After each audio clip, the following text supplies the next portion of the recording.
नमस्कार. मी श्री सुशील अनंत म्हात्रे, संचालक म्हात्रे क्लासेस पेझारी अलिबाग.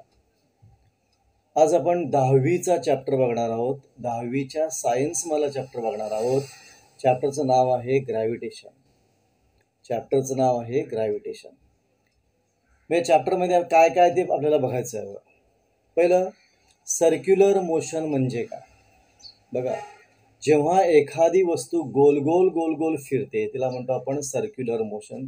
त्या मोशनला म्हणतो आपण सर्क्युलर मोशन.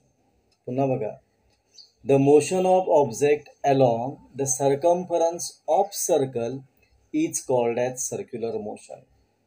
म्हणजे जेव्हा एखादी गोष्ट गोल गोल फिरते तिला म्हणतो आपण सर्क्युलर, त्या मोशनला म्हणतो आपण circular motion.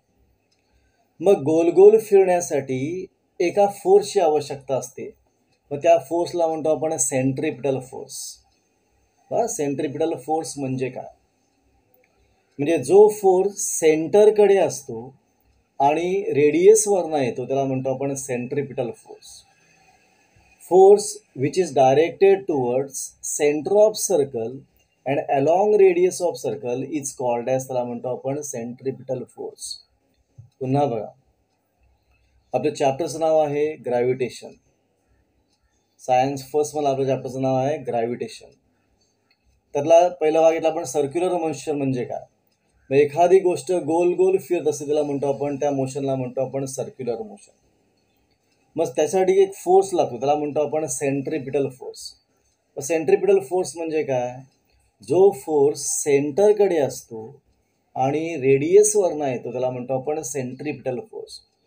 The force which is directed towards center of circle and along the radius of circle त्याला म्हणतो आपण सेंट्रिपिटल फोर्स. पुन्हा ऐका, the force which is directed towards center of circle आणि along the radius of circle is called as, त्याला म्हणतो आपण centripetal force. मग सेंट्रिपिटल फोर्स हा सेंटरकडे असतो म्हणून त्याला म्हणतो सेंटर सिकिंग फोर्स. त्याला म्हणतो आपण सेंटर सिकिंग फोर्स. याच्यानंतर आपल्याला बघायचं आहे केपलर्स लॉ बघायचे, केपलरचे नियम बघायचे. केपलरचा पहिला नियम, केपलरचा दुसरा नियम आणि केपलरचा तिसरा नियम. मग केपलरचा पहिला नियम काय आहे, केपलर फर्स्ट लॉ. केपलरचा पहिला नियम कसा आहे बघा, कुठलाही प्लॅनेट म्हणजे प्रत्येक प्लॅनेट हा सूर्याभोवती इलिप्टिकल ऑर्बिटमध्ये फिरतो आणि त्या सूर्य हा त्याचा फोकस असतो. पुन्हा नीट आहे का बा, प्रत्येक ग्रह म्हणजे प्लॅनेट हा सूर्याभोवती इलिप्टिकल ऑर्बिटमध्ये फिरतो आणि सूर्य हा त्या इलिप्सचा फोकाय असतो, म्हणजे सूर्य त्या नाभिस्थानी असतो. पुन्हा बघा, प्रत्येक प्लॅनेट सूर्याभोवती इलिप्टिकल ऑर्बिटमध्ये फिरतो आणि सूर्य हा त्याच्या फोकसवर असतो, फोकायवर असतो.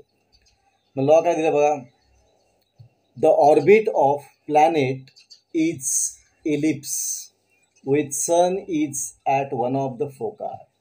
लॉ काय दिलं बघा, द ऑर्बिट ऑफ प्लॅनेट म्हणजे प्लॅनेटचं ऑर्बिट कसं आहे, इज ॲन इलिप्स. तो कसा आहे बोला, इलिप्स आहे आणि सन विथ सन इज करणार आहे ॲट वन ऑफ द फोकाय. पुन्हा ऐका बघा, the orbit of planet is कसं आहे, इलिप्स म्हणजे अंडाकृती आहे. विथ सन इज ॲड करणार आहे वन ऑफ द फोकाय. हा झाला केपलरचा पहिला नियम. पुन्हा बघा, द ऑर्बिट ऑफ प्लॅनेट कसा आहे, ellipse with sun is at one of the foci. Foci म्हणजे नाभी आणि इलिप्स म्हणजे अंडाकृती आपल्याला बोलता येईल. हा झाला न्यूटनचा पहिला नियम. न्यूटनचा ना आपला केपलरचा पहिला नियम.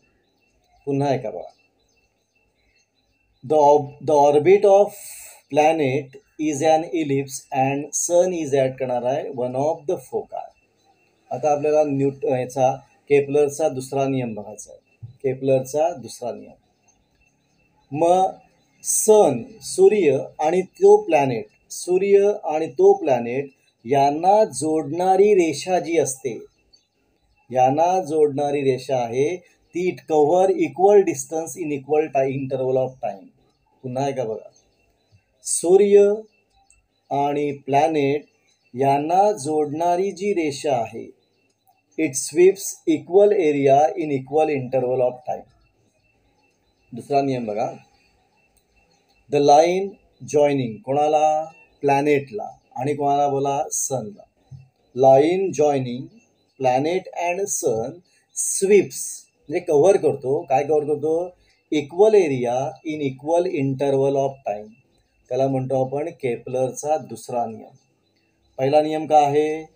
प्रत्येक प्लॅनेट सूर्याभोवती अंडाकृती म्हणजे इलिप्टिकल ऑर्बिटमध्ये फिरतो आणि सन हा त्या ठिकाणी फोकसवर असतो. दुसरा पार्ट. मग सूर्य, सन आणि तो प्लॅनेट यांना जोडणारा जी लाईन असते, it cover equal area in equal interval of time. दुसरा नियम बघा. कोण? लाईन जॉईनिंग कोणाला? प्लॅनेटला आणि सनला. काय करते? स्वीप्स कव्हर करते. काय? Equal area in equal interval of time. याला म्हणतो आपण केपलरचा दुसरा नियम. केपलरचा पहिला नियम झाला, केपलरचा दुसरा नियम झाला, आता केपलरचा तिसरा नियम. आता तो इलिप्टिकल ऑर्बिटमध्ये फिरतो. मग square of period of revolution around sun. सूर्याभोवती जो फिरतो त्याचा पिरियड आहे, त्याचा वर्ग. Square of period of revolution of sun around sun is directly proportional to cube of semi major. Cube of करणारा आहे सेमी मेजर ॲक्सिस किंवा त्याला म्हणतो आपण करणारा mean distance of a planet from sun. पुन्हा नीट आहे का बघा. केपलरचा तिसरा नियम. The square of period of revolution कुठे? Around sun. हा काय आहे? Is directly proportional to cube of काय दिलंय? Mean distance of a planet from sun. Mean distance of a planet from sun. पुन्हा नीट बघा. न्यूटनचा तिसरा नियम पुन्हा ऐका. तो शॉर्टकटमध्ये कसं बघा. T square directly proportional to R cube. काय आहे? T square directly proportional to R cube म्हणजे पिरियडचा वर्ग इज डायरेक्टली प्रपोर्शनल टू करणार आहे त्या रेडियसचा म्हणजे डिस्टन्सचा मीन डिस्टन्सचा क्यूब. मग आपल्याला तिसरा नियम. The square of period of revolution कुठे? Around sun is directly proportional to cube of काय घेतलं आपण? Mean distance of planet from sun. हा झाला तिसरा नियम. म्हणजे T square directly proportional to R cube. मग टी स्क्वेअर अपॉन आर क्यूबला म्हणतो आपण कॉन्स्टंट, तो आपण घेतो आपण के. इथं आपले के 3 नियम्स आहेत. पुन्हा बघा. पहिल्यापासून बघा. सर्क्युलर मोशन म्हणजे काय? एखादी वस्तू गोल गोल गोल गोल फिरते तिला म्हणतो आपण सर्क्युलर मोशन. Second part. मग सर्क्युलर मोशनसाठी कोणाची गरज आहे? तर सेंट्रिपिटल फोर्सची गरज असेल. मग सेंट्रिपिटल फोर्स म्हणजे काय? The force which is directed toward centre of circle and along the radius is called as centripetal force. म्हणजे जो फोर्स सेंटरकडे असतो आणि रेडियसवर नाही येतो त्याला म्हणतो आपण सेंट्रिपिटल फोर्स. आता केपलरचा पहिला नियम. काय नियम दिला आहे?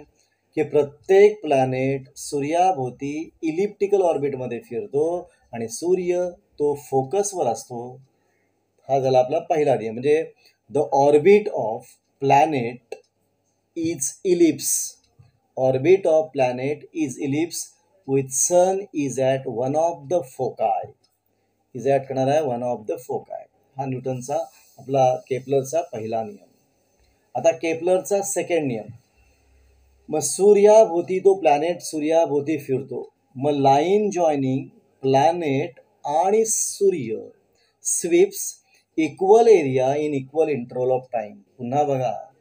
काय? लाईन जॉईन करणारी कशामधली? प्लॅनेट आणि सन काय करतोय? Sweeps equal area in equal interval of time. हा झाला केपलरचा दुसरा नियम. आता केपलरचा तिसरा नियम.